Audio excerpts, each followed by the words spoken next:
delay. Where you going? Good morning, everybody. Good afternoon to you. And for those of you that are latecomers, good evening.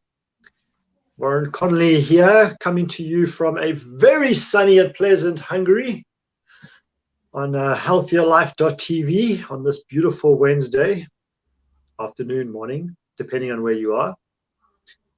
And my co-presenter for the day is, as usual. Yeah, Paul Bursey from the UK. As always. So, what are we dealing with today? Power snacking. It's a good subject. And my little add-on was not all snacks are, or not all snacking is equal. Mm-hmm. So we can all snack. We can eat whatever we want, but not all of it's good or helpful. So or helpful. Yeah.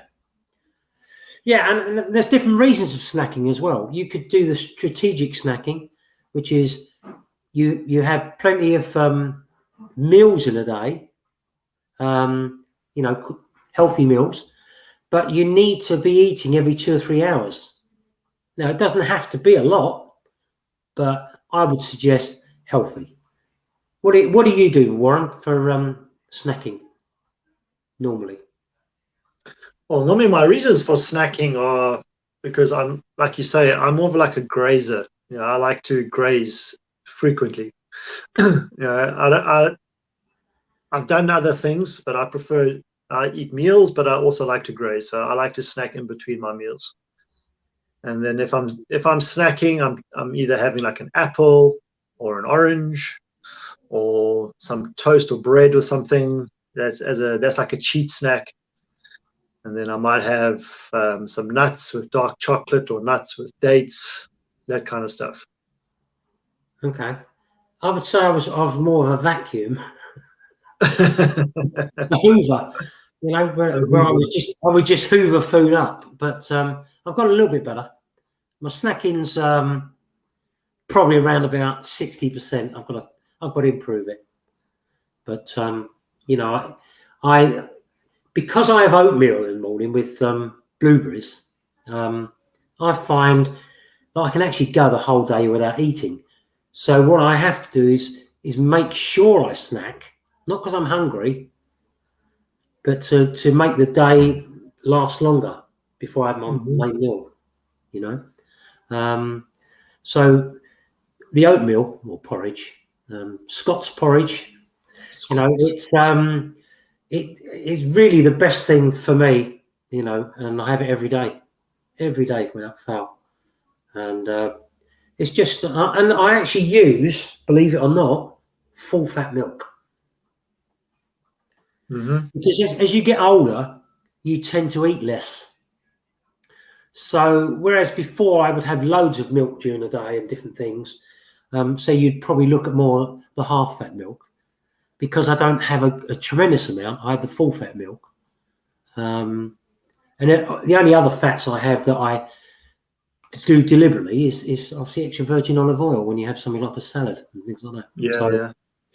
But that's what I do. Now, whether that is 100% healthy or not, I don't know. But what I noticed when I was dealing with my mum and things like that, she was getting older, they weren't having enough fat. Yeah, this is an important thing, because you say that they don't have enough fat. They probably did have, maybe they're more than their fair share of fat, but not the right type of fat. Yeah. Okay. Even if, like, from your parents, they wouldn't have been likely to eat processed foods too much. But if they were eating meat, like animal meat, and they were having animal fat,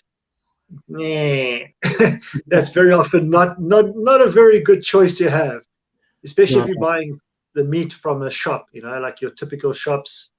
They're going to be, the quality of the meat is not necessarily great, so therefore the quality of the fat is not good, and it's even worse. So yeah. So a couple of things I want to talk about to do with snacking is one is about sugar.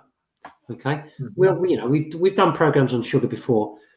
What have people got to watch out for with sugar and snacking?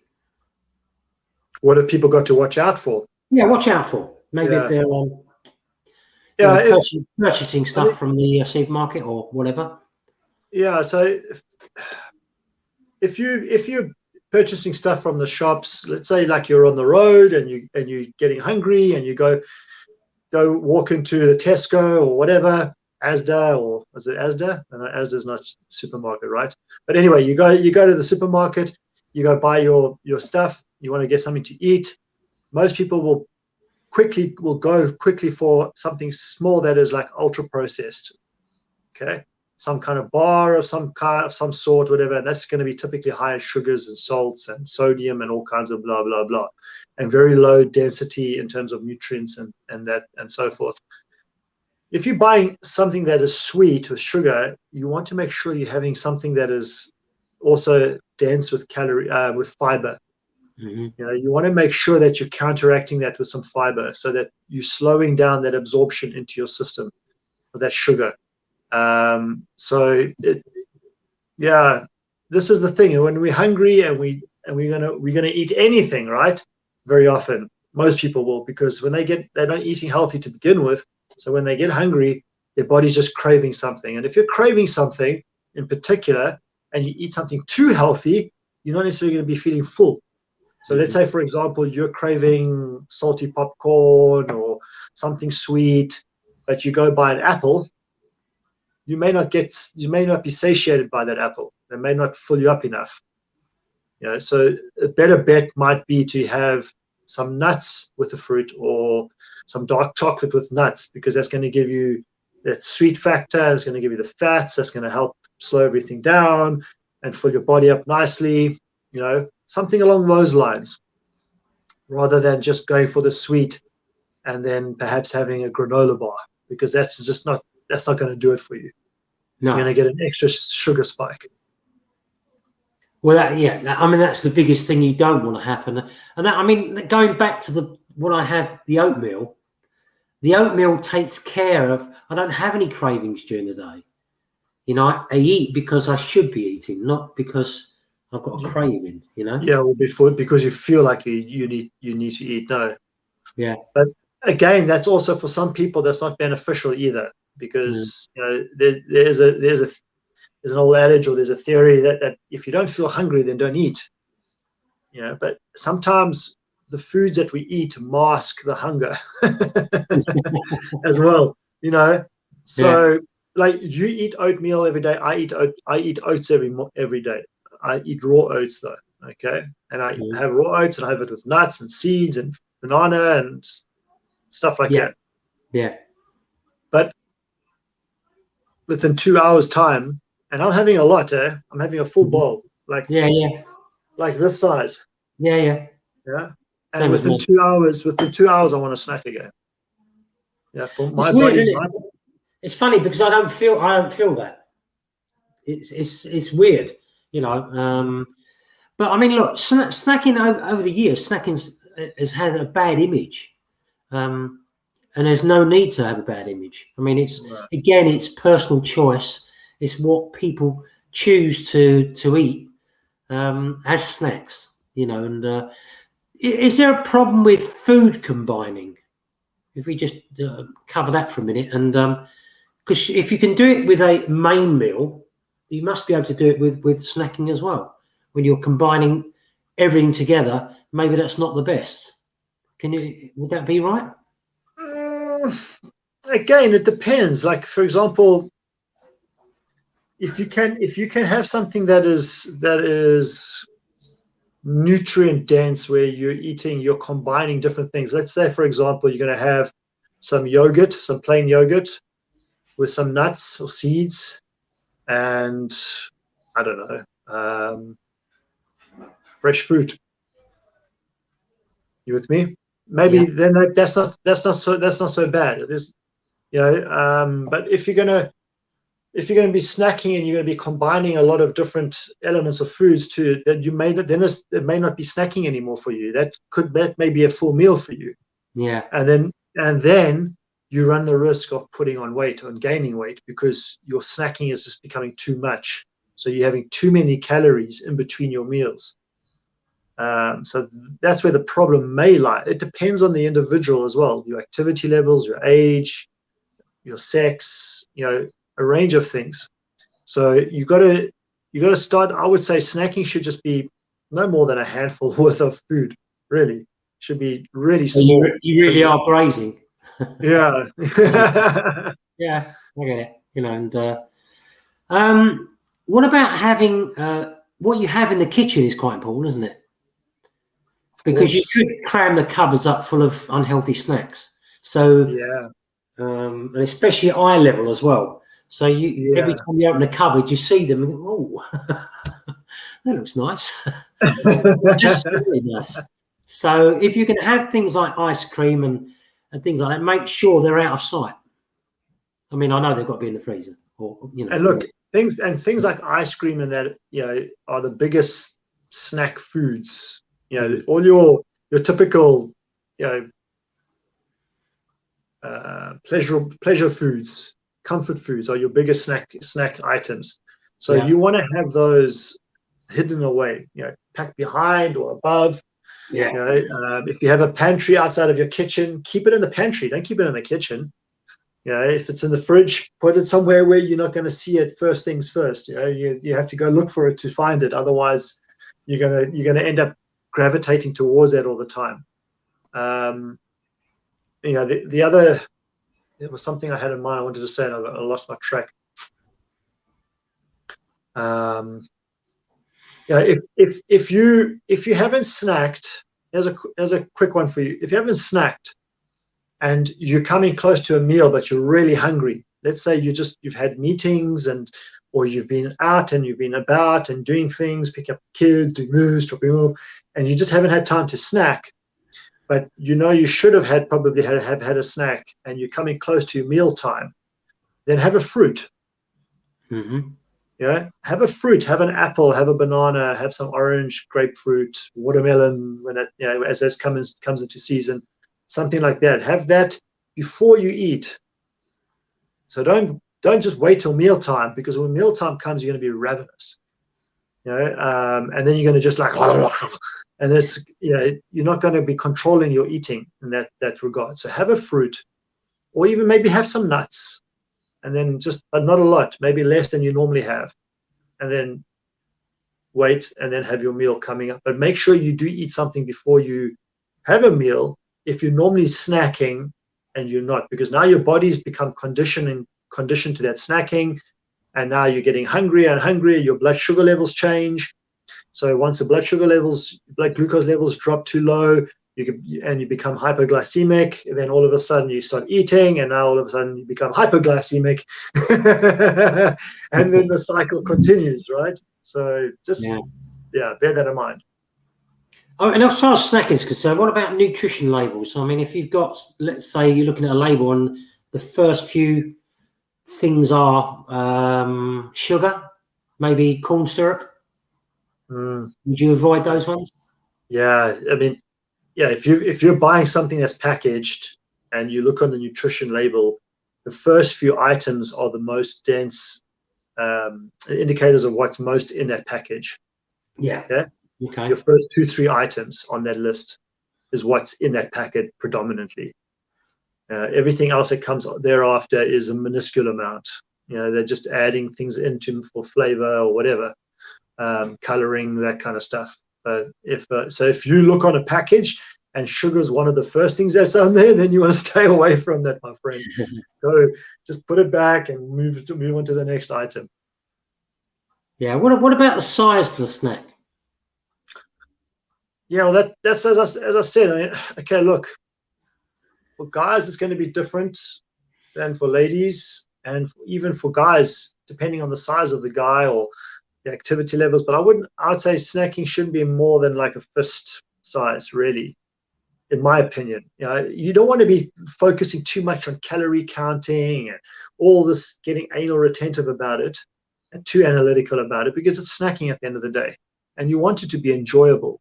But don't have too much. Just keep it minimal, So in the beginning, you might want to have X amount. Just start small. And if you feel that that's just not enough for you, then experiment with something a little bit more. But don't start off with something big, because if you feel full, you're going to go, oh, okay, I'm good now, I'm full. But that doesn't necessarily mean that that's good for you, because now you're going to be having too many calories. So just start off small, and then you can always build up from there, rather than the reverse. Yeah, you could bear in mind some of these snacks. Obviously, processed snacks.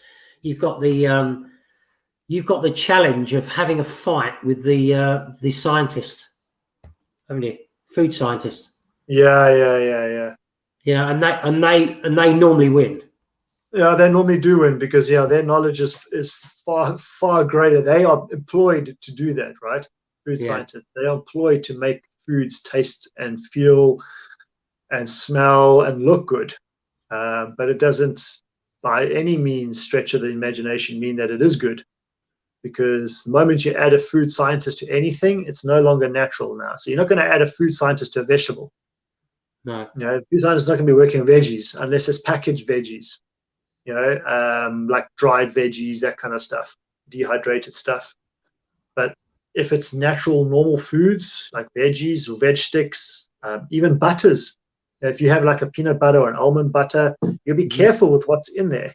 And that's a great source of snacking as well. If you're having a teaspoon of that with an apple, that's great.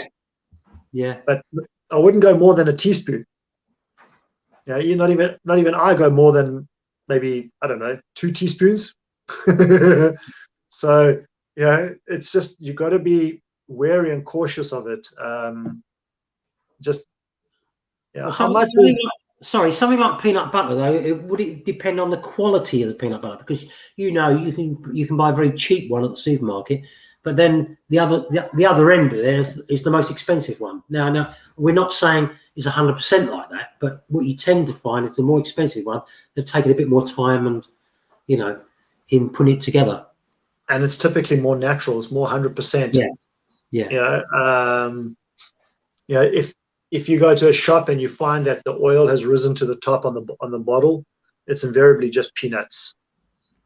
Yeah. Or something, but peanuts with a little bit of salt added to it. That I don't know about in the UK. I've spoken about this before, but like here we have package free shops in some locations where you can go in and you can actually put peanuts or almonds, whatever you want, into a machine. It grinds it there, and then you put it you fill it into your own jar, and then you take it away. They wait for you and you take it away. That's delicious, in my opinion. But I grew up, in South Africa, we grew up on Black Cat peanut butter, something called Black Cat peanut butter. And that was very nutritious. It was very natural. So we were spoiled in that regard. When I was a kid, nowadays it's a little bit different, I think. More processed these days. More food scientists involved in the packaging of that. Look, they're worth a fortune to companies, the food scientists. But what you should be, in my opinion, is your own scientist. When you're looking at these things and being aware of what you're looking at, not just stuff in your face, rather than looking at a label, because that's too easy, isn't it? Look, as I ask people, we both ask this question to people, is your health important to you? And if somebody says no, then there's no point in saying anything. There's no point in giving guidelines or advice or tips. There's no point. But if somebody says, yes, my health is important to me, then you want to pay attention. Because most viewers that are listening to this call are within a certain age bracket. Okay. And most people watching this or listening to this are going to be above 40, most likely. So you want to be paying attention, especially if your health is important to you, more so than when you were in your 20s and 30s. So just be cognizant and become your own scientist in some regard. You don't have to become all knowledgeable and go do a degree like Paul is, but or getting a diploma like you. But you want to have the knowledge and understanding for your own good. Yeah, look, as you say, I've done the nutrition course become a functional nutritionist, a practitioner. But you don't have to, as you say, you don't have to do that. All you've got to do is really just pay a little bit of attention. It's going to be a learning process. It's not something you're going to learn overnight. You're going to make mistakes. In fact, we're always going to make mistakes. You probably, as you get more experience, you probably make less mistakes, and just improve gradually in what you're doing. You know, and as I say, I look at it this way: the reason I snack is for fuel. If you think of a steam engine, you know, you've got the man shoveling. I don't know what they do now, but you used to have the man shoveling coal in at regular intervals, and that's how I see snacking. Yes, okay? They don't go overboard. They know, because they're experienced, they know how much coal to use, how often to put it in, and it keeps your body going all day, or keeps the steam engine going all day. And that's how I view it. So that's how I view the stomach. It's like that engine room of a steam train. Exactly. Well, you've heard I like that analogy. Yeah, it's good. You've heard me before say about having dips during the day, and I used to have one mid-morning and one about 4 o'clock in the afternoon. That's obviously down to biorhythms and things like that, and having to top up the things that need topping up. Now I don't have any dips during the day, ever. Also, that I'm very confident that a lot of that has to do with the fact that your inflammation has reduced significantly in your body. On top of that, I think that has a major factor to play. Oh yeah, absolutely. Yeah. Well, it's the number one thing that we work on, isn't it? Yeah. So that is a big factor. But you know, having more knowledge and understanding of your eating habits, that's another key area which most people don't take into account. Yeah. It's so simple. It's not that difficult to understand. It really isn't. Okay. All right. Well, we decided to do a short one today. I think snacking is a personal thing. I think that you know, you've got to find what works for you and what doesn't.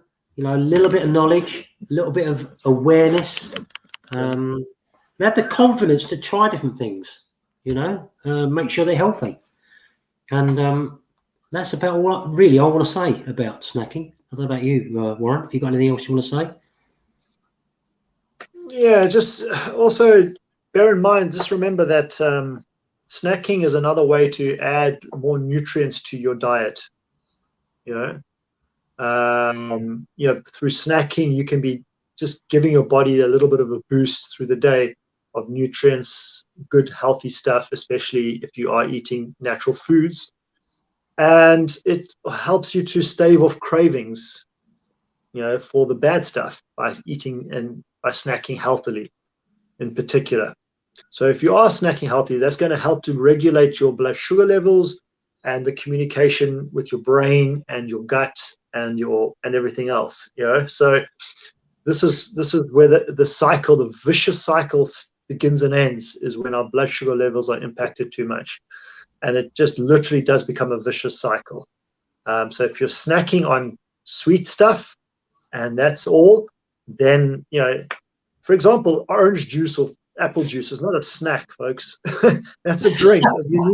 You need to be having that with something so that you can slow down the sugar absorption. And try and make sure you have freshly squeezed orange juice rather than some of this sweetened rubbish that they have in supermarkets. You know. Sure. And if you can, focus a lot on rich fibers and fats like avocado, nuts, seeds, because that's giving your body some protein as well, quality fats that is going to help sustain your energy levels, and then it doesn't fill you up like crazy, so that you can eat the next meal comfortably without going too much overboard. Yeah, I mean, I don't remember the last time I said I was hungry. You know, and that I put down to the improvement in snacking. You know, and obviously using good quality stuff as well. But you know, and I hope that I'm never hungry. And I know there are lots of people that, as you say, have these cravings, and the cravings is a lifestyle thing. You know, it means you've got. I think it's because you've got something wrong with your lifestyle and your diet. Yeah, your habits you don't have the right habits. Yeah. Even Yeah. sleeping can affect it, you know. And Only time cravings has got nothing to do with you specifically, directly, is when you're pregnant. But otherwise, there's no chance of that. Yeah. Yeah. Absolutely no chance either way, whatever way you look at it. So, and the last thing, sorry, was the fact that you can use water strategically as well. Sure. Yeah. So that's another thing to take into consideration during the day, and you got to make sure you have. I don't know how much fluid you drink during the day at all. How much water do I drink during the day? Yeah. Or fluid generally, you know. Yeah, I'm typically having 2 of these in a day, so it's 2 liters of water. Yeah. And then I'll have tea, coffee. Okay, so I know coffee's a diuretic, so that doesn't necessarily count, but you know, I do like my coffee. But for me, honestly, drinking 2 of these a day and 1 or 2 cups of tea, that's enough for me. Yeah. For me personally, I don't feel thirsty all the time. I must admit, I only drink about 1 of those a day. You know, so okay. I've just definitely got up my fluids. Yeah, I mean, I've cut down on caffeine. Couple of cups of tea a day. Maybe a hot chocolate, maybe, or maybe 1 coffee. That's it. And I have them early in the day. Don't have them late at night. I'm very careful about what I do in the evenings now.